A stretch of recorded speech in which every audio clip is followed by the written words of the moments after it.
I have this memory. It's the eve of my 8th birthday. Dad is still in D.C., tending to urgent matters in the Senate. That night, as a surprise, Mom told me, Bo, and Hunter to get in the car. I remember pulling up to the Wilmington Amtrak station, riding up the escalator to the platform. The train stops, doors open, and Dad steps out. As soon as I saw him, I run down that platform and jump into his arms. Like magic, Mom brought out a cake, they sang happy birthday, and I blew out the candles. Dad hugged me, and he said that he had to get back to work. He crossed to the southbound train, and off he went to D.C.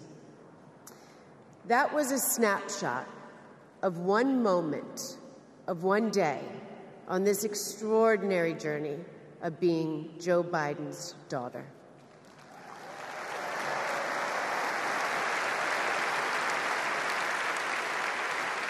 Joe Biden is the OG girl dad. He told me I could be anything and I could do anything. As a child, I would sit on the leather chair in his office doing my homework, and he would sit next to me doing his work, drafting the Violence Against Women Act.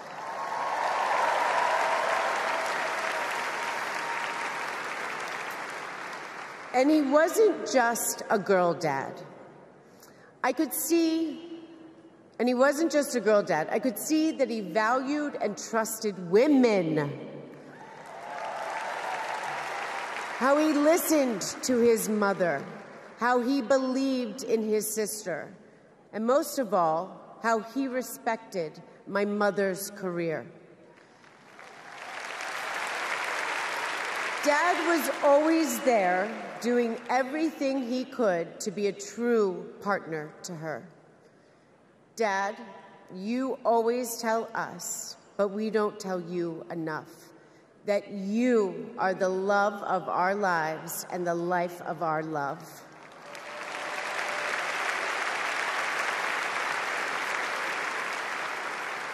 I had my wedding reception in my parents' backyard. At the time, my dad was vice president. But he was also that dad who literally set up the entire reception. He was riding around in his John Deere four-wheeler, fixing the place settings, arranging the plants, and by the way, he was very emotional. I thought that I would be a mess, but he was the one crying, and I was the one who had to comfort him. Before he walked me down the aisle, he turned to me and said that he would always be my best friend. All these years later, Dad, you are still my best friend. His example in service inspired my career. I'm a social worker in Philadelphia.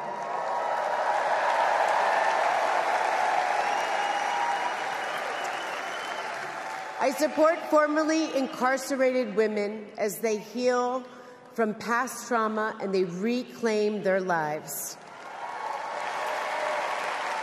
Dad always told me that I was no better than anybody else and nobody was better than me. He taught me that everyone deserves a fair shot and that we shouldn't leave anyone behind. That's what you learn from a fighter who has been underestimated his entire life. When I look at Dad, I see grace, strength, and humility. I see one of the most consequential leaders ever in history.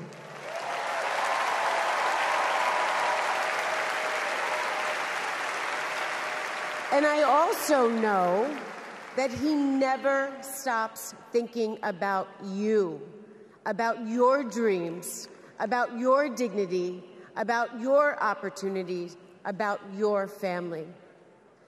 Dad knows that family is everything. When Hunter and I lost our brother Beau to cancer in 2015, the grief and the pain felt like it might never end. Dad had the capacity to step out of his own pain and absorb ours.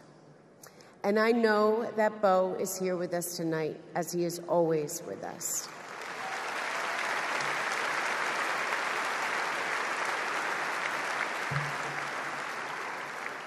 After Beau passed, I got this tattoo on my wrist. It says, "Courage, dear heart." A reminder to myself to keep going, to get back up, like my dad has always done. He has taught me that a courageous heart is a miraculous thing. A courageous heart can heal a family. A courageous heart can heal a nation, and maybe even the world. And now, this election requires the courageous hearts of all of us. In 2020, my dad selected Kamala Harris to beat Donald Trump. And he knows in 2024, she will beat Donald Trump again.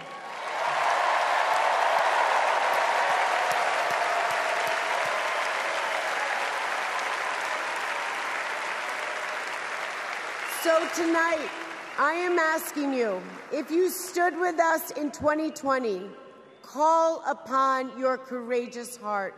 Stand with us today. Work harder than you have ever worked before in your life. This is the fight of our lifetime. Our freedom, our democracy, our reproductive rights. All of this, all of it is on the ballot. And I know together we can do this because my dad helped show us the way. And now I would like to introduce my father, your 46th President of the United States, Joe Biden.